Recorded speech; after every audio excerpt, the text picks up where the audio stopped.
السلام علیکم ورحمت الله وبرکاتو.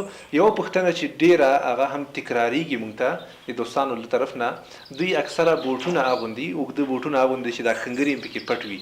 نو دا دوستان په کمپنیو کې کار کوي، په شرکتونو کې، کارخانو کې، یا سفر لري یا مصروف وي، نو ډیر ورته تکلیف وي. دوی وایي چې مونږ دا بوټونه ویستل، بیا د پښو مینځل او داس کول دا ډیر غټ ستونزمن کار ده او دا واقعا مشکل هم ده. خو الحمدلله زمونږ او ستاسو دین دا د یسر، دا د اسانی دین ده، په دې کې حرج او هیڅ کوم مشکل نشته. تاسو کولای شئ په دغه بوټونو باندې مسح وکئ او په دې شرط باندې چې تاسو دا بوټونه په داسې وخت کې په پښو کوئ چې تاسو اودس وي.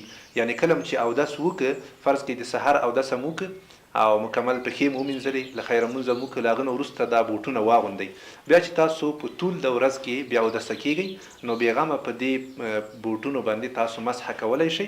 مسح ور باندې کوئ، مینځئ مې باسئ، بیا د همدغو بوټونو سره تاسو مونځ هم کولی شئ او دا سنت طریقه هم ده، په دې کې هیڅ مشکل نشته. البته که مسجدونو ته تلئ، نو نن سبا مسجدونه ماشاءالله ډیر ښه فرش شوي دي او د خلکو بیا نفرت کیږي که څوک بوټونو سره مسجد ته لاړ شي. نو ښه خبر دا ده چې هلته تاسو بوټونه بیا وباسئ.